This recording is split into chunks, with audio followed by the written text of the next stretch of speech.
Olá pessoal, tudo bem? Sejam bem-vindos a mais uma aula. Meu nome é Graziela e nós vamos apresentar hoje os modelos atômicos. Hoje nós vamos falar inicialmente do modelo de Dalton. Os primeiros modelos, eles são principalmente baseados no modelo científico. Esse modelo científico, a ciência em si, ela busca uma forma de fazer-nos compreender a natureza. E se esse modelo científico falhar em explicar a natureza, as reações que acontecem na natureza, ela precisa sofrer uma reformulação. Em outras palavras, a ciência ela sempre está em busca da simplicidade. Mas como assim? A gente sabe que o mundo é muito complexo. Se a gente olhar ao nosso redor, existe muita complexidade. E o objetivo da ciência, nesse caso da ciência da química também, é simplificar, tornar tudo isso mais simples. Embora essa complexidade do mundo pareça ilimitada, ela tem origem numa simplicidade fundamental, que a ciência sempre está buscando descrever. Então, a química ela vai mostrar como tudo que nos cerca é bastante simples. Por exemplo, montanhas, árvores, computadores, concreto, oceano, a caneta que você está segurando, por exemplo, é de fato constituído por um punhado, um aglomerado de entidades muito simples, que hoje nós conhecemos como átomos. Eu trouxe esse seguinte vídeo para vocês, depois vocês podem me perguntar, que eu vou deixar o link aqui. Por exemplo, mostrando a respeito da complexidade do ser humano. Aí está entrando dentro dos olhos, a gente vê as veias, as células sanguíneas, os cromossomos de uma célula. Aí nós vemos DNA, as fitas de DNA, as fibras de DNA.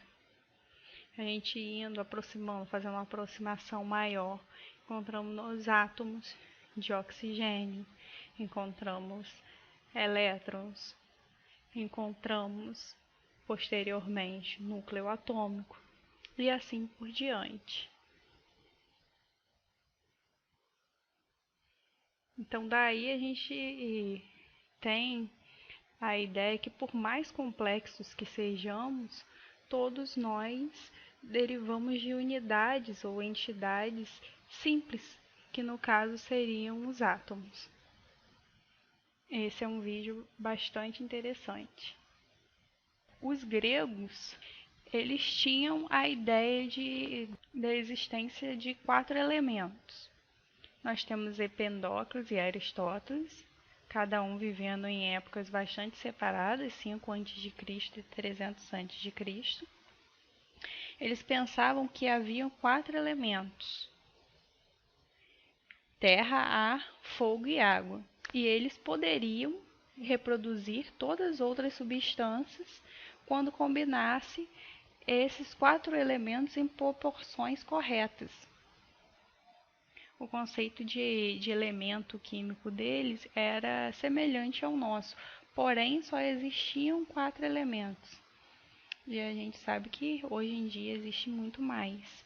Nessa época era muito aplicada o conceito de alquimia também, em que eles estavam na época muito mais interessados na transformação de um material em outro, mais especificamente na transformação de qualquer material ou de um ferro, materiais metálicos, em ouro.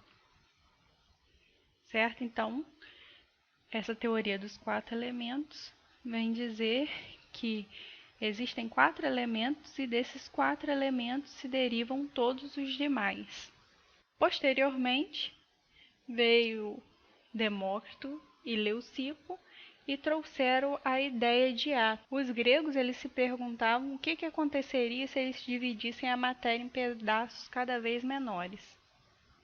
Haveria um ponto, logicamente, no qual a gente não consegue parar, porque não se conseguiria mais dividir. Ou seja, chegaria uma parte em que você vai dividindo, dividindo, dividindo e chega a um ponto que as divisões elas não são mais possíveis. E a isso, a menor partícula possível é chamado de átomo. Então, A de não e tomo de cortar.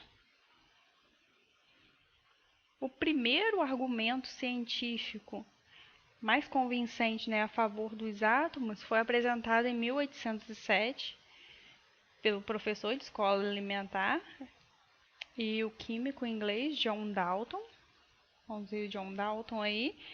Ele mediu muitas vezes a razão entre as massas dos elementos que se combinavam para formar as substâncias e chamou isso de compostos. Ele percebeu também a razão entre muitos elementos, que as razões eram fixas. E, de acordo com as suas experiências, da sua hipótese atômica, em que os átomos de um mesmo elemento seriam iguais e átomos de elementos diferentes teriam diferentes tamanhos e massas. Aqui a gente tem alguns exemplos. Átomos diferentes, tamanhos diferentes, massas diferentes. Dalton também construiu uma simbologia. Essa simbologia que é mostrada aí na figura.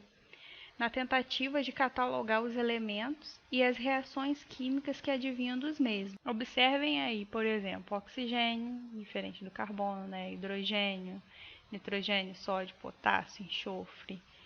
Olha a representação da água aqui. Nós podemos ver que a representação da água é, no mínimo, um pouquinho equivocada, porque, na verdade, ela está apresentando apenas um hidrogênio, né, e um oxigênio. Então, a gente vê que tem algumas coisas que estão levemente equivocadas. Para o modelo de Dalton, então, toda a matéria é formada por átomos, que são as partículas indivisíveis. Existe um átomo para cada tipo de elemento, como vimos anteriormente. Os átomos de um mesmo elemento químico, eles são iguais entre si. Os átomos de elementos químicos diferentes, lógico, né, diferem quanto à massa. E nas reações químicas, os átomos permanecem inalterados. Então, numa reação química, os átomos não são criados nem destruídos, eles são apenas rearranjados. Na transformação das substâncias compostas, os átomos entram em proporções numéricas fixas, de 1 para 1, 1 para 2, 1 para 3 e assim por diante. E por fim, o peso total de um composto é igual à soma do peso dos átomos que os constituem. Então, resumindo o modelo atômico de Dalton, o átomo é uma esfera maciça, indivisível e indestrutível, homogênea, ou seja, não tinha ainda a ideia de núcleo atômico e elétron. Então, aqui a gente tem um conceito em que os átomos, aqui eu tenho carbono reagindo com o oxigênio para formar gás carbônico. Nessa ideia de Dalton, os átomos eles não seriam nem criados nem destruídos, eles seriam rearranjados, como a gente pode ver aqui. O carbono não deixou de existir, o oxigênio não deixou de existir, eles passaram a se rearranjar com a reação química. Então, antes nós tínhamos 3 átomos, depois da reação tínhamos 3 átomos. Antes tínhamos 11 gramas, depois permaneceu os mesmos 11 gramas. Uma das grandes falhas, né, do modelo de Dalton é que ele não previa a existência de subdivisões atômicas, nem prótons nem elétrons, como já falado. Então, esse modelo não conseguiu explicar fenômenos como condução elétrica, eletrólise, condução elétrica no caso dos metais. Porém, futuramente a gente vai ver que o modelo de Thomson já começava a explicar tudo isso. E o modelo de Thomson vai ser o modelo da próxima aula. Então, pessoal, por hoje é só. Espero que vocês tenham compreendido. Mandem dúvidas aqui embaixo e até a próxima!